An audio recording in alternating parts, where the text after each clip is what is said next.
Every day, my administration is fighting to deliver the change America needs to bring a future that America deserves, and we're doing it. This is a time for big dreams and bold action. Upon taking office, I imposed an immediate freeze on all federal hiring, a freeze on all new federal regulations, and a freeze on all foreign aid.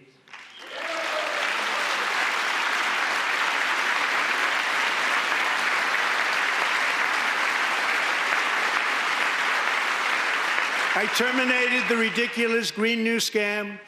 I withdrew from the unfair Paris Climate Accord, which was costing us trillions of dollars that other countries were not paying. I withdrew from the corrupt World Health Organization.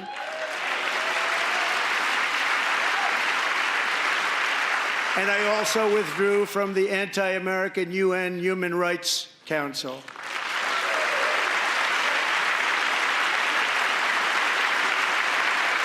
We ended all of Biden's environmental restrictions that were making our country far less safe and totally unaffordable. And importantly, we ended the last administration's insane electric vehicle mandate, saving our auto workers and companies from economic destruction.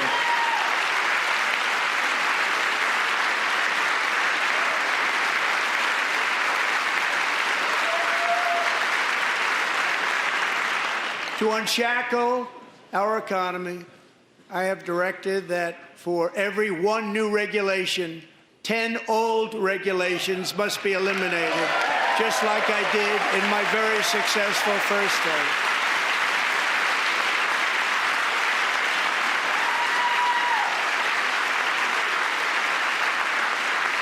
And in that first term, we set records on ending unnecessary rules and regulations like no other president had done before.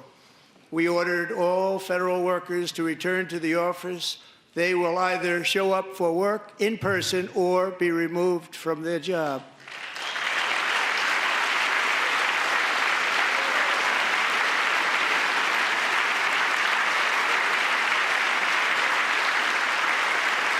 And we have ended weaponized government where, as an example, a sitting president is allowed to viciously prosecute his political opponent, like me.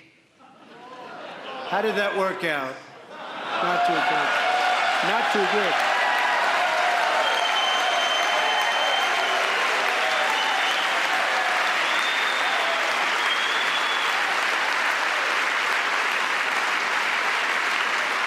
And I have stopped all government censorship and brought back free speech in America. It's back.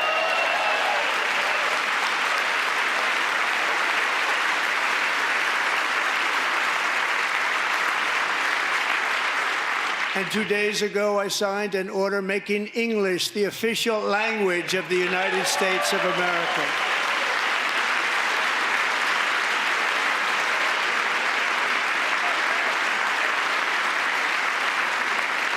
I renamed the Gulf of Mexico the Gulf of America.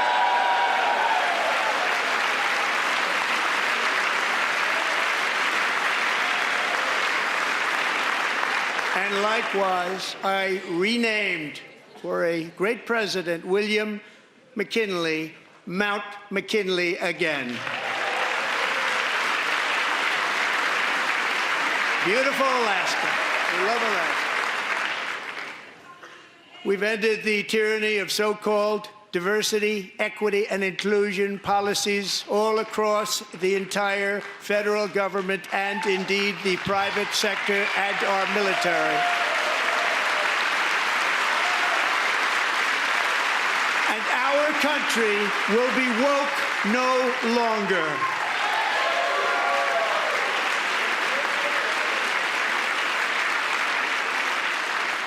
We believe that whether you are a doctor, an accountant, a lawyer, or an air traffic controller, you should be hired and promoted based on skill and competence, not race or gender. Very important.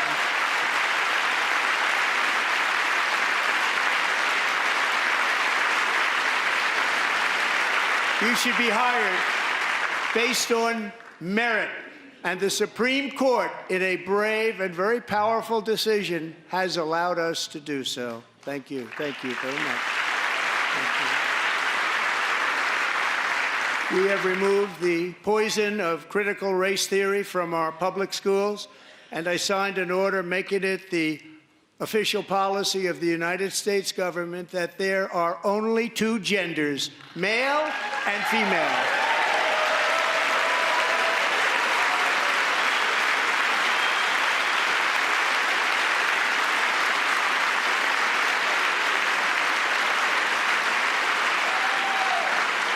I also signed an executive order to ban men from playing in women's sports.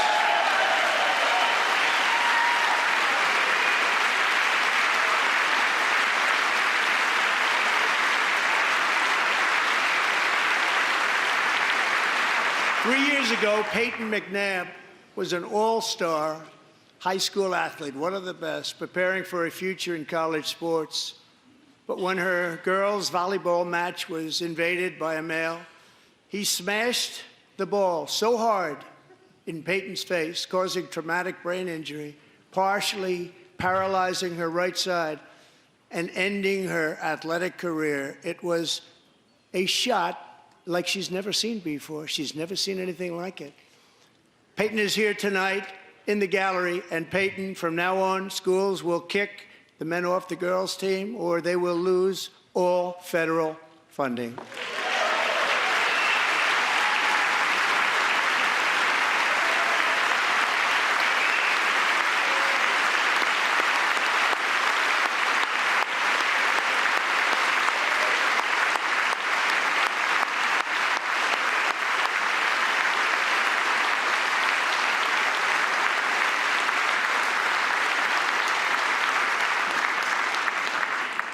And if you really want to see numbers, just take a look at what happened in the women's boxing, weightlifting, track and field, swimming, or cycling, where a male recently finished a long-distance race 5 hours and 14 minutes ahead of a woman for a new record by 5 hours. Broke the record by 5 hours. It's demeaning for women, and it's very bad for our country. We're not going to put up with it any longer.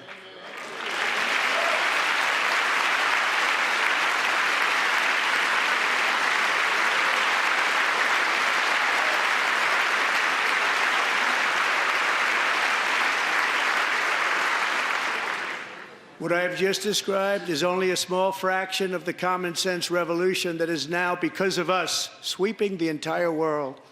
Common sense has become a common theme, and we will never go back. Never. Never going to let that happen. Among my very highest priorities is to rescue our economy and get dramatic and immediate relief to working families. As you know, we inherited from the last administration an economic catastrophe and an inflation nightmare. Their policies drove up energy prices, pushed up grocery costs, and drove the necessities of life out of reach for millions and millions of Americans. They've never had anything like it. We suffered the worst inflation in 48 years, but perhaps even in the history of our country. They're not sure. As president, I'm fighting every day to reverse this damage and make America affordable again.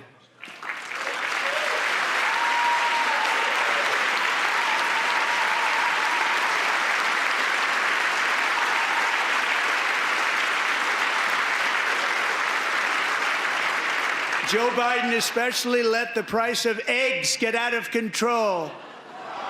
The egg price is out of control, and we're working hard to get it back down. Secretary, do a good job on that. You inherited a total mess from the previous administration.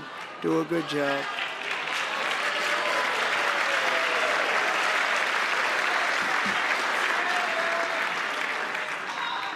A major focus of our fight to defeat inflation is rapidly reducing the cost of energy. The previous administration cut the number of new oil and gas leases by 95%, slowed pipeline construction to a halt, and closed more than 100 power plants. We are opening up many of those power plants right now.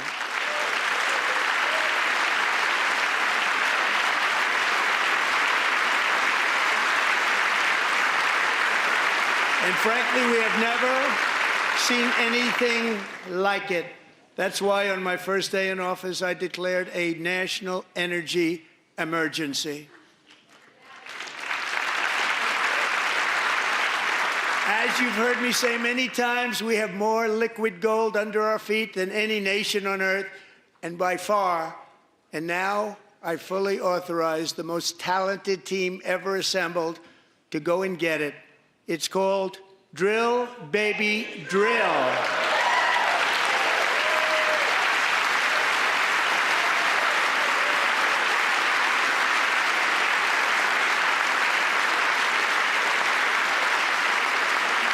My administration is also working on a gigantic natural gas pipeline in Alaska, among the largest in the world, where Japan, South Korea, and other nations want to be our partner with investments of trillions of dollars each. There's never been anything like that one.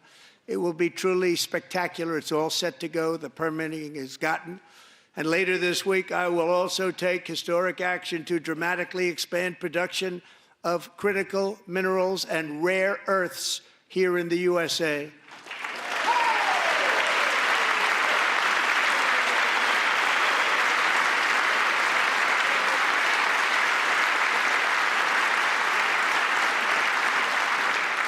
To further combat inflation, we will not only be reducing the cost of energy, but will be ending the flagrant waste of taxpayer dollars.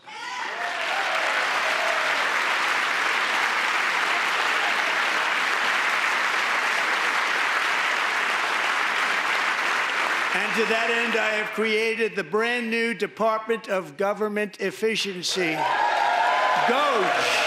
Perhaps you've heard of it. Perhaps.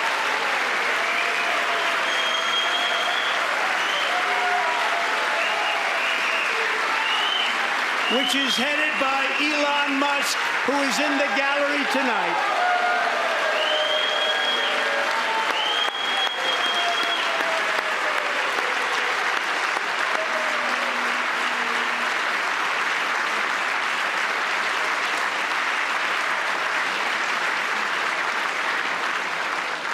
Thank you, Elon. He's working very hard. He didn't need this.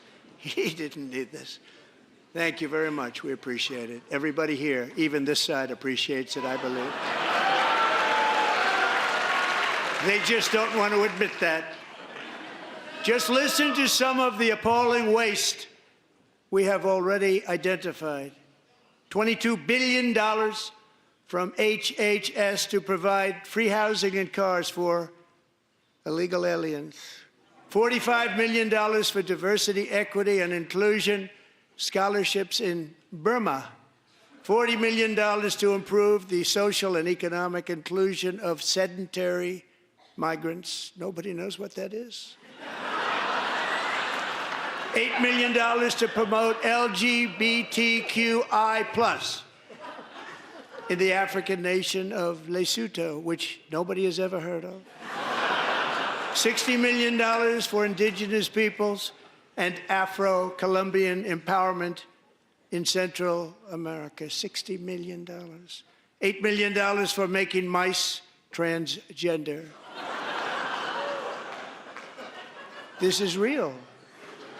$32 million for a left-wing propaganda operation in Moldova. $10 million for male circumcision in Mozambique. $20 million for the Arab Sesame Street in the Middle East. It's a program. $20 million for a program.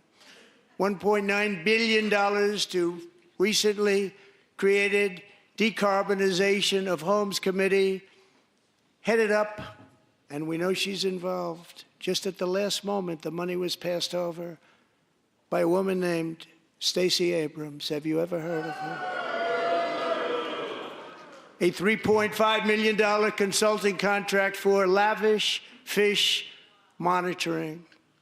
$1.5 million for voter confidence in Liberia, $14 million for social cohesion in Mali, $59 million for illegal alien hotel rooms in New York City.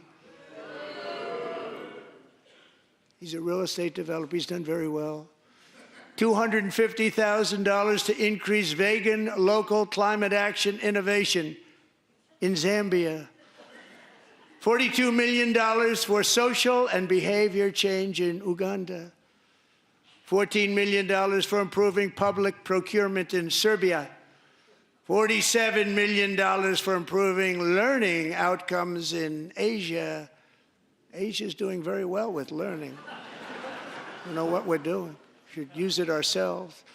And $101 million for DEI contracts at the Department of Education, the most ever paid, nothing even like it. Under the Trump administration, all of these scams, and they're far worse, but I didn't think it was appropriate to talk about them. They're so bad.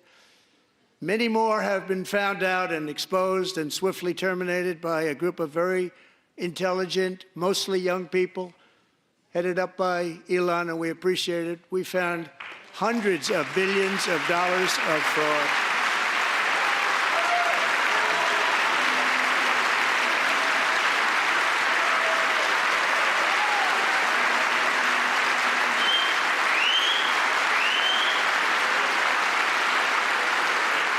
And we've taken back the money and reduced our debt to fight inflation and other things. Taken back a lot of that money. We got it just in time. This is just the beginning. The Government Accountability Office, a federal government office, has estimated annual fraud of over $500 billion in our nation, and we are working very hard to stop it. We're going to.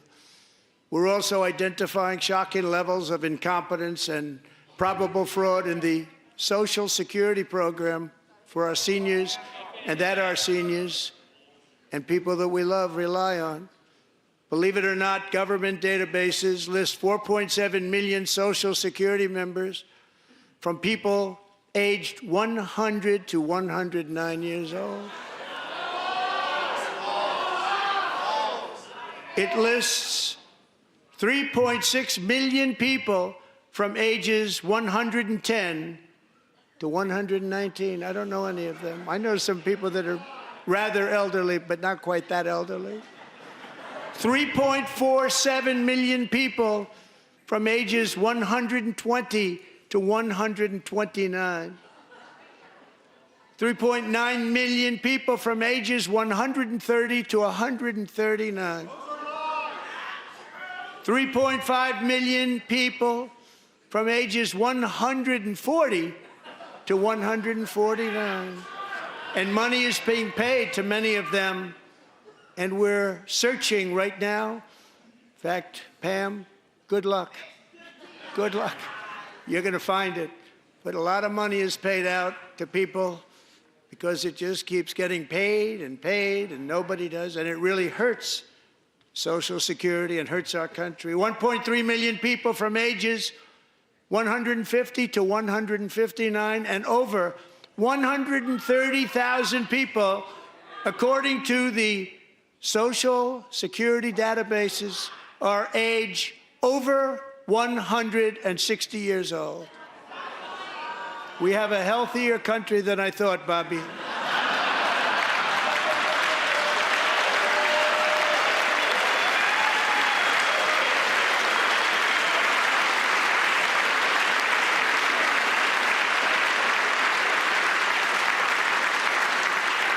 Including, to finish, 1,039 people between the ages of 220 and 229, one person between the age of 240 and 249, and one person is listed at 360 years of age.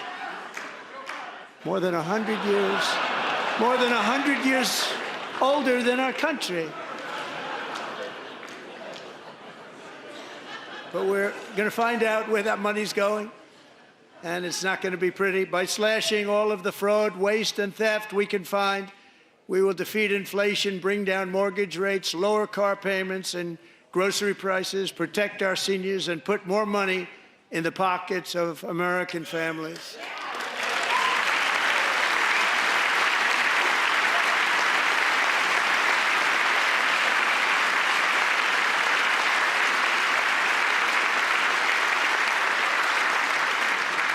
And today, interest rates took a beautiful drop, big, beautiful drop. It's about time.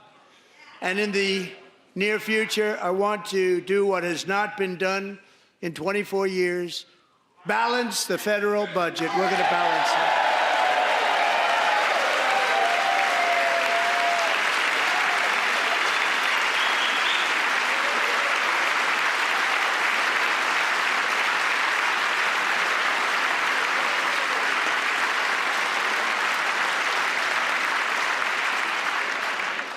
With that goal in mind, we have developed in great detail what we are calling the Gold Card, which goes on sale very, very soon.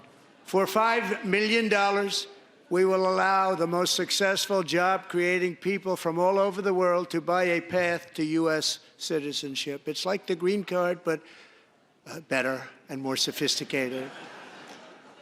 And these people will have to pay tax in our country. They won't have to pay tax from where they came. The money that they've made, you wouldn't want to do that, but they have to pay tax, create jobs. They'll also be taking people out of colleges and paying for them so that we can keep them in our country instead of having them being forced out.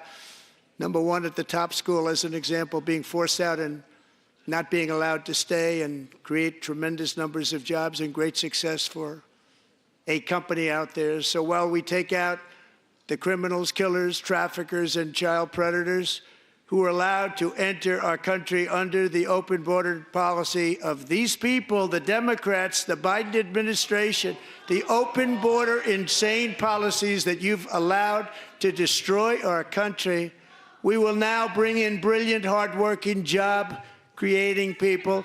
They're going to pay a lot of money, and we're going to reduce our debt with that money.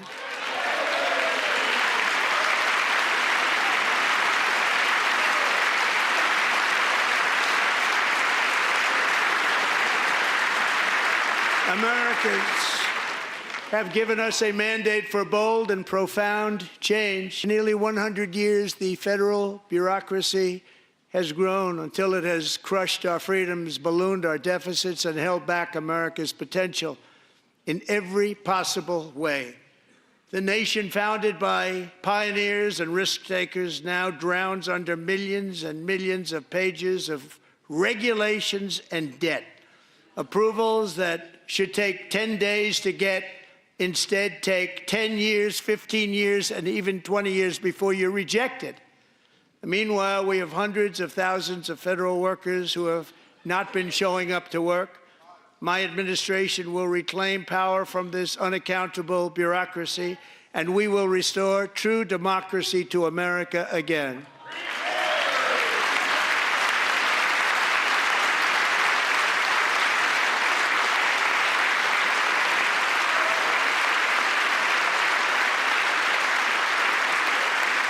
Any federal bureaucrat who resists this change will be removed from office immediately. Because we are draining the swamp. It's very simple. And the days of rule by unelected bureaucrats are over.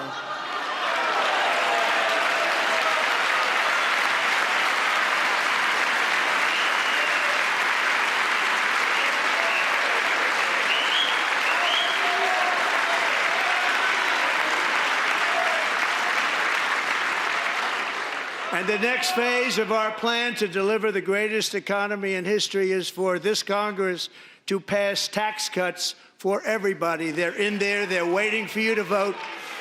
And I'm sure that the people on my right, I don't mean the Republican right, but my right here, I'm sure you're going to vote for those tax cuts, because otherwise I don't believe the people will ever vote you into office. So I'm doing you a big favor by telling you that.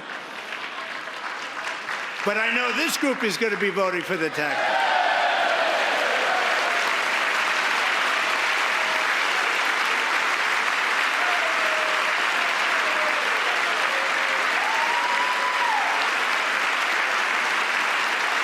Thank you. It's a very, very big part of our plan. We had tremendous success in our first term with it. A very big part of our plan. We're seeking permanent income tax cuts all across the board.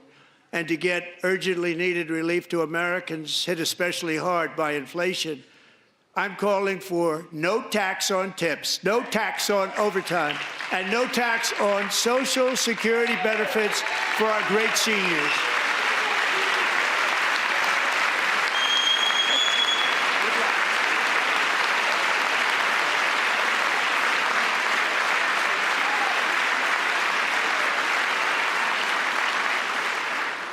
And I also want to make interest payments on car loans tax deductible, but only if the car is made in America.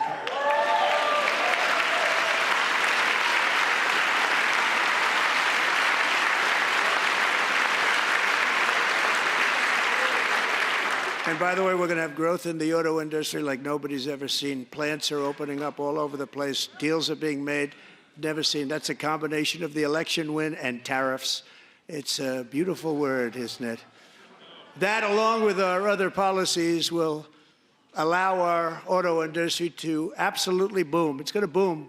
Spoke to the majors today, all three, the top people, and they're so excited. In fact, already numerous car companies have announced that they will be building massive automobile plants in America, with Honda just announcing a new plant in Indiana, one of the largest anywhere in the world.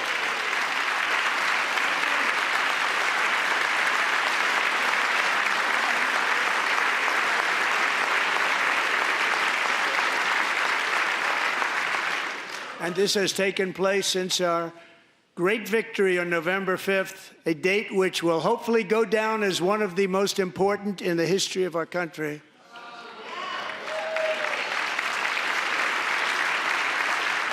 In addition, as part of our tax cuts, we want to cut taxes on domestic production and all manufacturing. And just as we did before, we will provide 100% expensing. It will be retroactive to January 20th, 2025. And it was one of the main reasons why our tax cuts were so successful in our first term, giving us the most successful economy in the history of our country. First term. We had a great first term.